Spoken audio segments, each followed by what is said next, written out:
Okay, welcome back, dear students. Symmetry and group theory ടോപ്പിക്കിലെ part 3 വീഡിയോയിലേക്ക് എല്ലാവർക്കും സ്വാഗതം. നമ്മൾ സിമെട്രി എലമെന്റ്സിനെ കുറിച്ചായിരുന്നു പറഞ്ഞുകൊണ്ട് ഇരുന്നത്. Symmetry elements, there are 5 symmetry elements. First one is improper rotation axis. Second one is reflection plane. Third one is improper rotation axis. Fourth one inversion center. And fifth one identity operation. Okay, and we had discussed the two symmetry operations, symmetry elements, proper rotation axis and plane of symmetry or reflection plane. Now we are moving towards the third symmetry element, that is improper rotation axis. Okay, listen. Okay, an improper rotation axis is denoted by the letter Sn. It is denoted as Sn.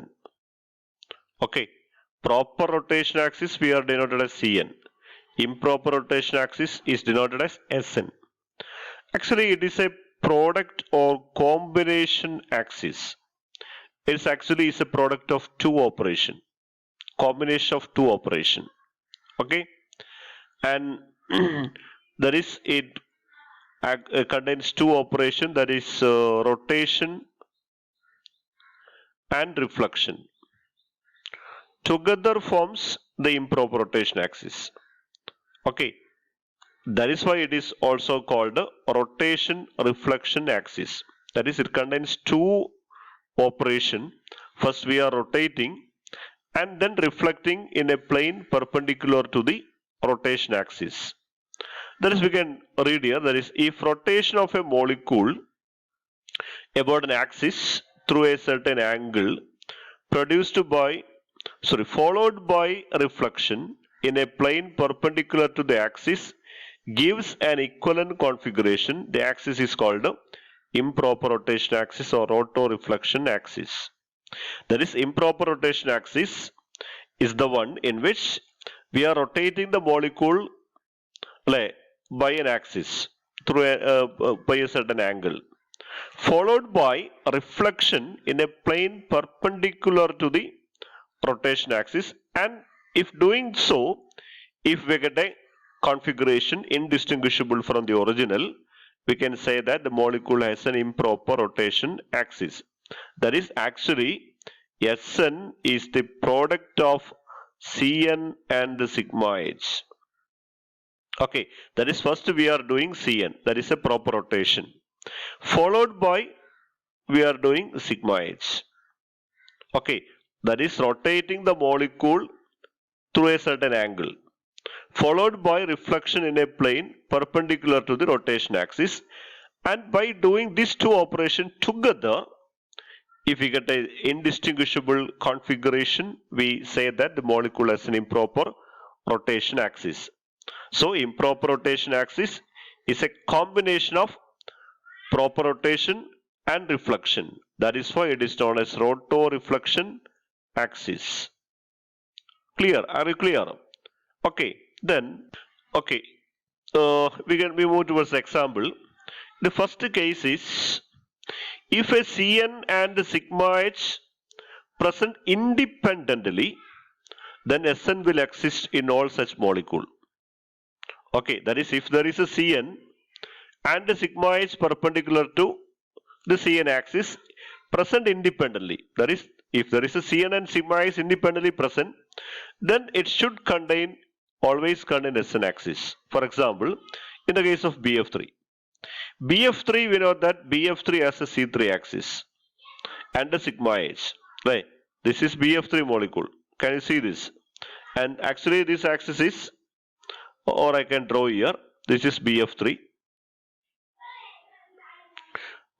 molecule.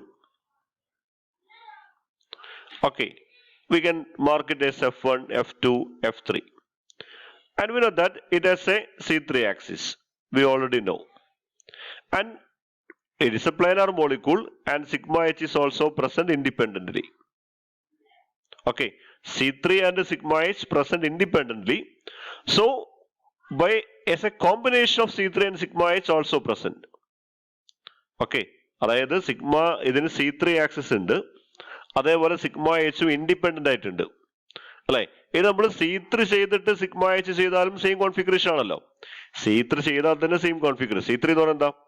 Rotating in angle of 120 degree rotate ചെയ്യാണ് C3. അങ്ങനെ ചെയ്ത് കഴിഞ്ഞാൽ same configuration കിട്ടുക. Sigma H എന്ന് പറഞ്ഞാൽ എന്താ? Sigma H പറഞ്ഞാൽ ഈ കാണുന്ന ഈ പ്ലെയിൻ ആണ് അല്ലെ, ഇവിടെ മാർക്ക് ചെയ്ത പ്ലെയിൻ അല്ലേ, ആ പ്ലെയിനിൽ നമ്മൾ റിഫ്ലക്ട് ചെയ്ത് കഴിഞ്ഞാലും സെയിം കോൺഫിഗറേഷനിൽ കിട്ടുക. ഇനി നമ്മൾ C3 ചെയ്തിട്ട് സിഗ്മ എച്ച് ചെയ്താൽ എന്തെന്നെ കിട്ടും? സെയിം കോൺഫിഗറേഷൻ കിട്ടൂലേ. അങ്ങനെയാണ് നമുക്ക് എന്ത് പറയാം? BF3 മോളിക്യൂളിന് S3 ആക്സിസ് ഉണ്ട് എന്ന് പറയാം. അപ്പൊ ഞാൻ പറഞ്ഞു വന്ന പോയിന്റ്, C3 ആക്സിസും സിഗ്മ എച്ചും ഇൻഡിപെൻഡന്റ് ആയിട്ടുണ്ടെങ്കിൽ of course it will have A SN axis ഉണ്ടാവും. ഓക്കെ. ഇനി അങ്ങനെ അല്ലാത്ത കേസിലും ഇത് വേറൊരു എക്സാമ്പിൾ ആണ്. അതായത്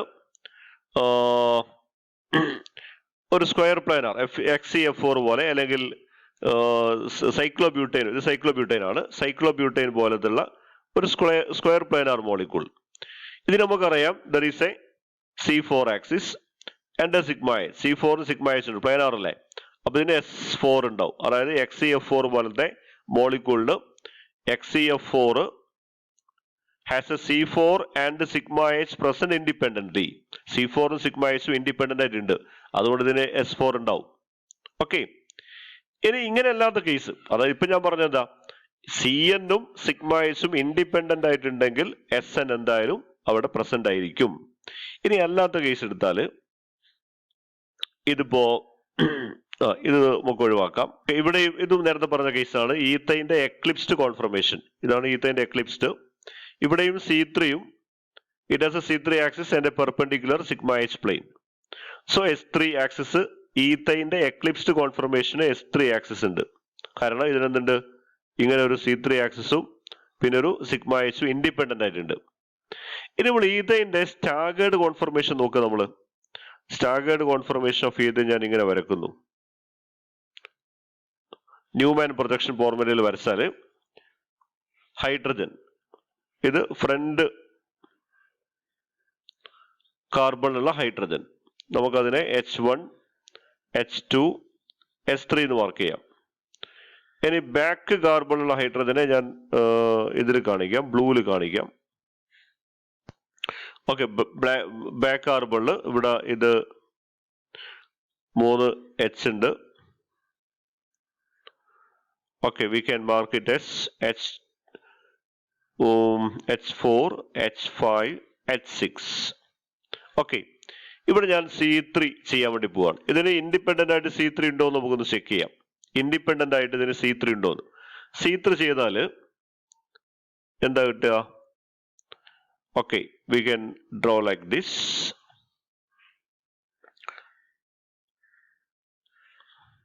ഓക്കെ. അപ്പോ ഇതിന്റെ സ്റ്റാഗേർഡ് കോൺഫർമേഷനെ C3 റൊട്ടേഷൻ ചെയ്ത് കഴിഞ്ഞാൽ നമുക്ക് ഇങ്ങനെ കിട്ടുക. അതായത് ഇവിടെ ഉള്ള H അല്ലെ, ഇത് ഈ നേരത്തെ അടിയിലുള്ള Hന് നേരെ മേലെ വന്ന് നിൽക്കും.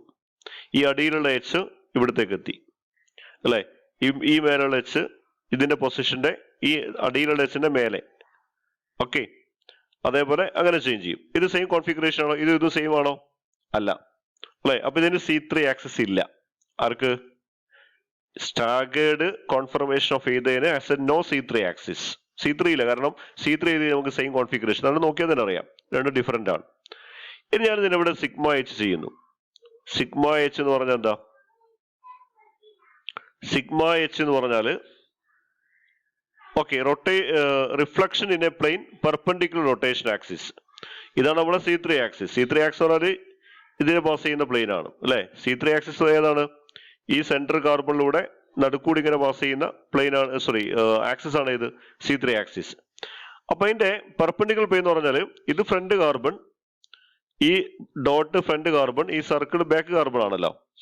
അപ്പൊ ഈ രണ്ടിന്റെ ഇടയിൽ നിങ്ങൾ ആലോചിക്കുക, ഈ രണ്ടിന്റെ ഇടയിൽ എന്ന് പറയുമ്പോ അതായത് ഇങ്ങനെ ഒരു പ്ലെയിൻ ആയിരിക്കും.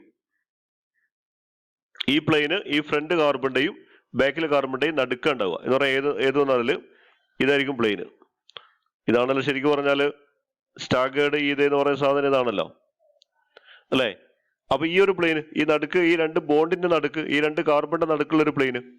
അപ്പോ ഇവിടെയുള്ള ഈ ഹൈഡ്രജൻസ് അപ്പുറത്തേക്കും അപ്പുറമുള്ള ഹൈഡ്രജൻ എന്ത് ചെയ്യും, ഇങ്ങോട്ടേക്ക് എന്ത് ചെയ്യും, റിഫ്ലക്ട് ചെയ്യും.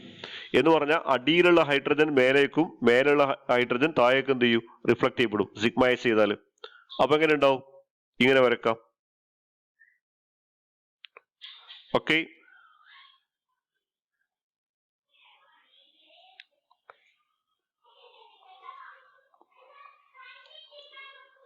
അപ്പൊ ഇങ്ങനെ വരും. ഇപ്പൊ നോക്ക് നിങ്ങള്.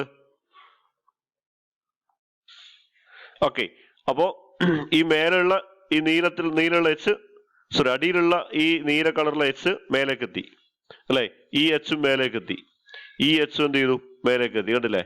ഓക്കെ, പിന്നെ ഈ മേലുള്ള ഈ ചോന്ന എച്ച് അടിയിലേക്ക് എത്തി, ഈ ചോന്ന എച്ച് എന്ത് ചെയ്തു, ഇതും അടിയിലേക്ക് എത്തി, ഈ ചോന്ന എച്ച് അടിയിലേക്ക് എത്തി. ഇത് നോക്ക് നിങ്ങള്, ഈ രണ്ട് സാധനം നോക്ക്, സെയിം കോൺഫിഗറേഷൻ അല്ലേ. നീലയും ചുവപ്പും മാറിയതല്ലേ ഉള്ളൂ, നീലയും ചുവപ്പും മാറിയാലും ഹൈഡ്രജൻസ് എല്ലാം സെയിം അല്ലേ. എന്ന് പറഞ്ഞാൽ ഇതിന് ഈത്തൈന്റെ സ്റ്റാഗേർഡ് കോൺഫർമേഷന് C3 ആക്സിസ് ഉണ്ടായിരുന്നില്ല, സിഗ്മൈസും ഇല്ല. ഇതിന് സിഗ്മൈസ് ചെയ്താൽ കിട്ടുമോ, സിഗ്മൈസ് ഇൻഡിപെൻഡന്റ് ആയിട്ടുണ്ടോ, ഇതിന്റെ സ്റ്റാഗേർഡ് കോൺഫർമേഷനോ ഇല്ല. പക്ഷെ C3 ചെയ്തിട്ട് സിഗ്മൈച്ച് ചെയ്യുമ്പോൾ നമുക്ക് എന്ത് കിട്ടുന്നുണ്ട്, സെയിം കോൺഫിഗറേഷൻ കിട്ടുന്നുണ്ട് അല്ലെ. അതുകൊണ്ട് നമുക്ക് എന്ത് പറയാം, ഈത്തൈന്റെ സ്റ്റാഗേർഡ് കോൺഫർമേഷന് എന്തുണ്ട്, S3 ഉണ്ട്. പക്ഷെ it has no C3 and sigma h. C3യോ സിഗ്മൈച്ചോ ഇല്ല. പക്ഷെ C3 ചെയ്തിട്ട് പിന്നെ സിഗ്മൈച്ച് ചെയ്യുമ്പോൾ എന്ത് വരുന്നുണ്ട്, സെയിം കോൺഫിഗറേഷൻ കിട്ടുന്നതുകൊണ്ട് S3 ഉണ്ട്. അപ്പൊ രണ്ട് കേസിലും എന്ത് വരാം, SN ആക്സിസ് ഉണ്ടാവാം. അതായത് CN ആക്സിസും സിഗ്മൈച്ചും ഇൻഡിപെൻഡന്റ് ആയിട്ട് ഉണ്ടെങ്കിലും ഇല്ലാത്ത കേസിലും എന്ത് വരാം, SN ആക്സിസ് പോസിബിൾ ആണ്. Okay, so that is our conclusion. From the example discussed we can conclude, if a CN and a sigma plane perpendicular to it exist separately, then SN is necessarily present in the molecule. However, SN may exist even when CN and sigma plane perpendicular to it do not exist independently. CN ഉം sigma പ്ലെയിനും independent ആയിട്ട് ഉണ്ടെങ്കിൽ എന്തായാലും എന്തുണ്ടാവും, SN ഉറപ്പായിട്ടുണ്ടാവും. CN ഉം sigma എച്ചും independent ആയിട്ടുണ്ടെങ്കിൽ SN ഉറപ്പായിട്ടുണ്ടാവും. എല്ലാത്ത കേസിലും SN ഒക്കെ ചില കേസിലൊക്കെ വരാം എന്നാണ് നമ്മളിവിടെ പറഞ്ഞു വെച്ചത്. അപ്പൊ ഇതാണ് ഇംപ്രോപ്പർ റൊട്ടേഷൻ ആക്സിസ്. അപ്പൊ ഇംപ്രോപ്പർ റൊട്ടേഷൻ ആക്സിസ് എന്ന് പറഞ്ഞാൽ എന്താ ഇംപ്രോപ്പർ റൊട്ടേഷൻ ആക്സിസ് എന്ന് പറയുന്നത്? ഇംപ്രോപ്പർ റൊട്ടേഷൻ ആക്സിസ് എന്ന് പറയുന്നത് rotation of a molecule by a certain angle followed by reflection in a plane perpendicular to the reflection plane gives an indistinguishable configuration. That is improper rotation axis. അതായത് rotation followed by reflection. ആദ്യം rotate ചെയ്യുക, പിന്നെന്ത് ചെയ്യുക, reflect ചെയ്യുക. അപ്പൊ same configuration കിട്ടുകയാണെങ്കിൽ എന്ത് പറയാം, അതിന് ഇംപ്രോപ്പർ റൊട്ടേഷൻ ആക്സിസ് ഉണ്ട് എന്ന് പറയാം. ക്ലിയർ ആണല്ലോ, സംശയമില്ലല്ലോ. നമുക്ക് അടുത്തിലേക്ക് പോവാം അല്ലെ. നമ്മുടെ നാലാമത്തെ സിമെട്രി ഓപ്പറേഷൻ. നാലാമത്തെ സിമെട്രി ഓപ്പറേഷൻ ആണ് ഇൻവേർഷൻ സെന്റർ അല്ലെങ്കിൽ centre of symmetry. Okay, inversion centre എന്ന് പറഞ്ഞാല് അല്ലെങ്കിൽ സെന്റർ ഓഫ് സിമെട്രി നമ്മൾ അതിനെ I എന്ന് ഡിനോട്ട് ചെയ്യും. This is an element generated when all the atoms are inverted through the center of molecule.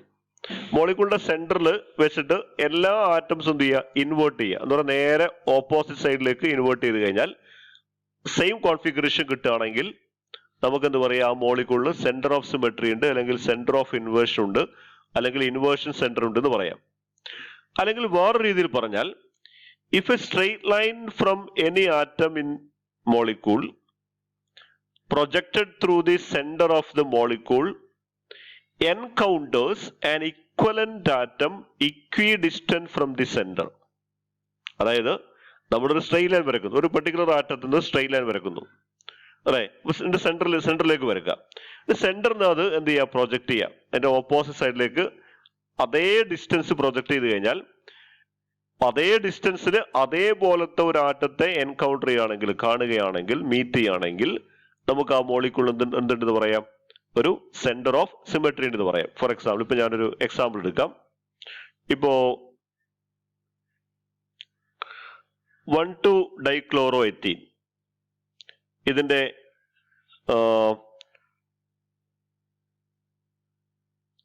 1,2-ഡൈക്ലോറോഎത്തീന്റെ trans configuration of 1,2-ഡൈക്ലോറോഎത്തീൻ. ഇവിടുന്ന് ഞാൻ ഈ ഹൈഡ്രജനെ, ഇതാണ് നമ്മുടെ സെന്റർ ഓഫ് മോളിക്യൂളിന്റെ സെന്റർ ഓഫ് ഗ്രാവിറ്റി. ഇതിന് നേരെ ഇൻവേർട്ട് ചെയ്ത് കഴിഞ്ഞാൽ ഇപ്പുറത്ത് നിന്നുണ്ട് എച്ച് ഉണ്ട്. അതേപോലെ ഈ സി എല്ലിനെ ഇവിടുന്ന് ഇൻവേർട്ട് ചെയ്ത് കഴിഞ്ഞാൽ ഇപ്പുറം മറ്റേ സി എൽ ഉണ്ടാവും. അതുകൊണ്ട് ഇതിനെ ഇൻവേർഷൻ സെന്റർ എന്ന് വിളിക്കുന്നത്. അല്ലെങ്കിൽ ഞാൻ ഇവിടുന്ന് ഒരു ലൈൻ വരക്കുന്നു. ഈ എച്ച് എന്ന് ഞാൻ എന്ത് ചെയ്യുക, ഒരു ലൈൻ വരച്ചു സെന്ററിലേക്ക്. എന്നിട്ടത് ഞാൻ എന്ത് ചെയ്യുന്നു, അതേ ഡിസ്റ്റൻസിൽ എക്സ്റ്റെൻഡ് ചെയ്യാണ്.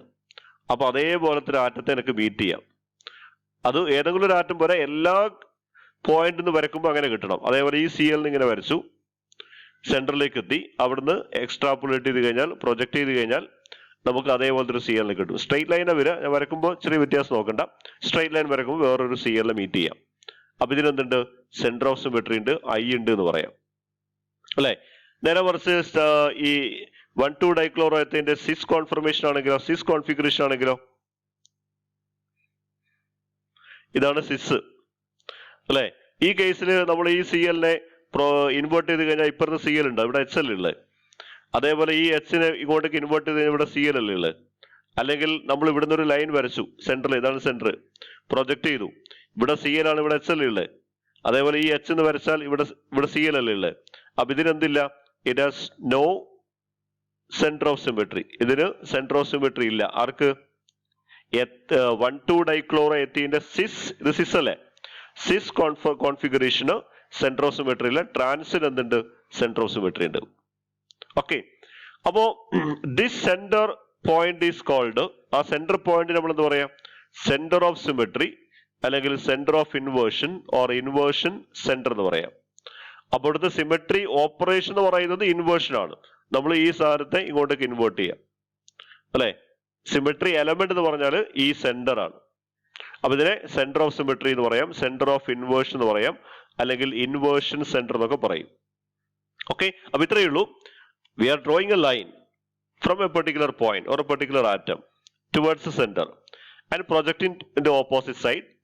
We encounter or we meet an equivalent atom equidistance from the center. സെന്ററിന്റെ ഇക്വിഡിസ്റ്റൻസിൽ അതേപോലത്തെ ഒരു ആറ്റത്തെ എന്ത് ചെയ്യുക, മീറ്റ് ചെയ്യുക. ക്ലിയർ അല്ലേ, സംശയം ഉണ്ടോ? അപ്പൊ അങ്ങനെയുള്ള സെന്റർ ഓഫ് സിമെട്രി ഉണ്ടാവണമെങ്കിൽ, ഈ ആറ്റംസ് ട്വിൻസ് ആയിട്ട് അല്ലെങ്കിൽ പെയർ ആയിട്ട് ഉണ്ടാവണം. ഡയഗണലി പെയർ ആയിരിക്കണം. അതായത് ഇതുപോലെ ഇവിടെ ഒരു എച്ച് ഉണ്ടെങ്കിൽ,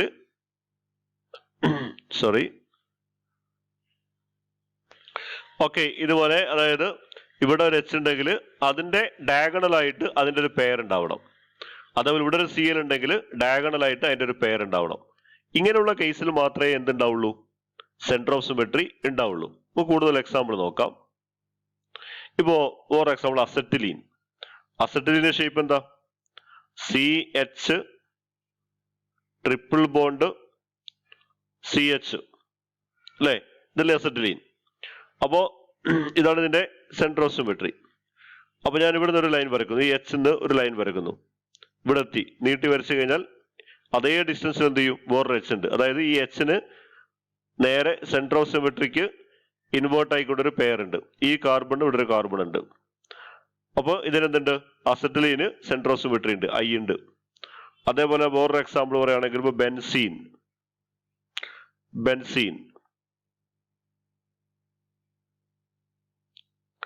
ഇതാണല്ലോ ബെൻസീൻ, എല്ലാ കാർബണിലും ഹൈഡ്രജൻ. ഇതിന് സെന്റർ ഓഫ് സിമെട്രി ഉണ്ടോ?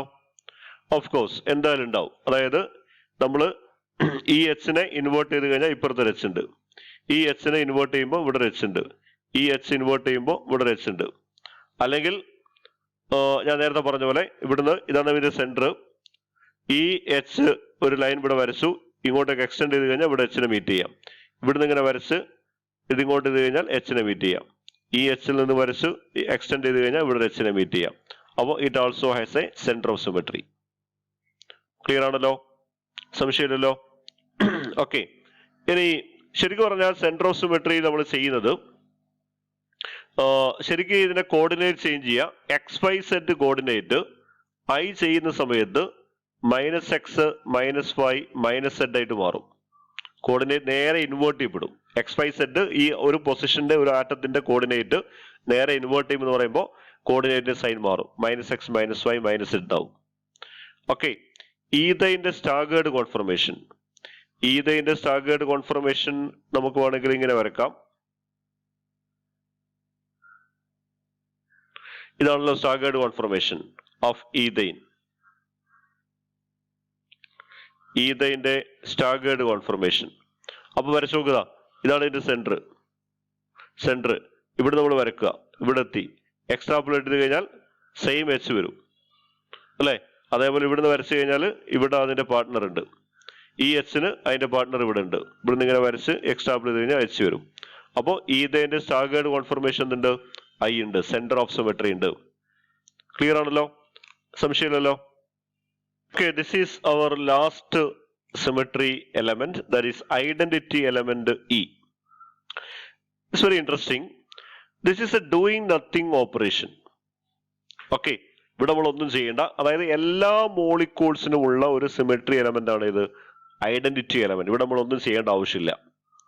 Okay, that is after this operation the molecule remain as such.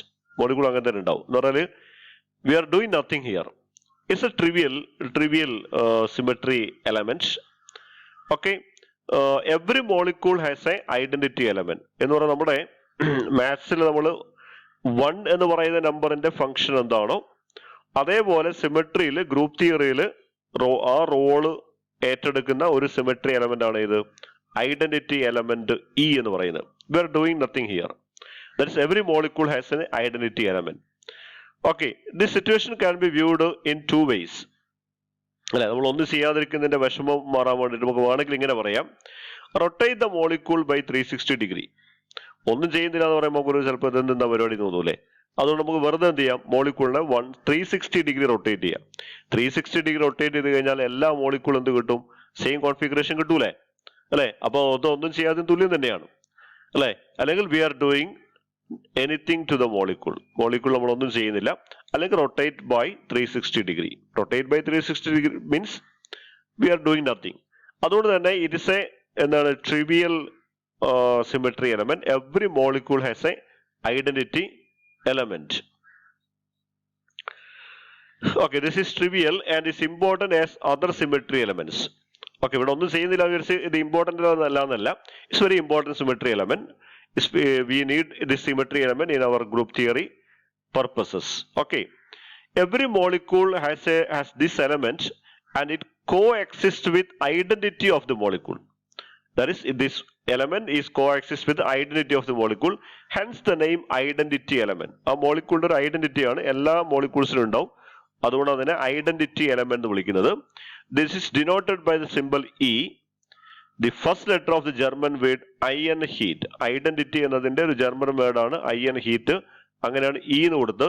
I എന്ന് കൊടുക്കാൻ പറ്റില്ല, കാരണം I നമ്മൾ ഓൾറെഡി കൊടുത്തിട്ടുണ്ട് അല്ലെ. I ഏതാ, ഇൻവേർഷൻ സെന്റർ നമ്മൾ ഐ കൊടുത്തത് കൊണ്ടാണ് ഇവിടെ ഐ കൊടുക്കാൻ പറ്റാത്തത്. അതിന് പകരമാണ് നമ്മൾ എന്ത് കൊടുക്കുന്നത്, ഇ കൊടുക്കുന്നത്. Identity element E. ക്ലിയർ ആണല്ലോ. അപ്പൊ ഇത്രയാണ് നമ്മുടെ സിമെട്രി എലമെന്റ്സ് വരുന്നത്. അപ്പൊ സിമെട്രി എലമെന്റ്സ് പറഞ്ഞാൽ എന്തായിരുന്നു, what are symmetry elements? Symmetry elements are a geometrical entity like a point or a plane അല്ലെ or a line through which the movement of the molecule or operation of the molecule gives an indistinguishable configuration. Okay, അപ്പോൾ അങ്ങനെയുള്ള symmetry elements 5 ഉണ്ട്. ഏതൊക്കെയായിരുന്നു? ഒന്നാമത്തെ proper rotation axis അല്ലെ, അതിനെ കുറിച്ച് നമ്മൾ വളരെ ഡീറ്റെയിൽ ആയിട്ട് പഠിച്ചിട്ടുണ്ട്. പിന്നെ രണ്ടാമത്തെ റിഫ്ലക്ഷൻ പ്ലെയിൻ സിഗ്മ എന്ന് ഡിനോട്ട് ചെയ്യാം. മൂന്നാമത്തത് ഇംപ്രോപ്പർ റൊട്ടേഷൻ ആക്സിസ് SN എന്ന് ഡിനോട്ട് ചെയ്യുന്നു. നാലാമത്തത് ഇൻവേർഷൻ സെന്റർ I എന്ന് ഡിനോട്ട് ചെയ്യാം. അഞ്ചാമത്തത് ഐഡന്റിറ്റി എലമെന്റ് ഇ. ഓക്കെ, അപ്പോൾ നമ്മളിവിടെ അവസാനിപ്പിക്കുകയാണ്. അടുത്ത വീഡിയോയിൽ നമുക്ക് കൂടുതൽ കാര്യങ്ങൾ സിമെട്രി എലമെന്റ്സുമായിട്ട് ബന്ധപ്പെട്ട് കൂടുതൽ കാര്യങ്ങൾ എന്ത് ചെയ്യാം, ഡിസ്കസ് ചെയ്യാം. Okay, thank you.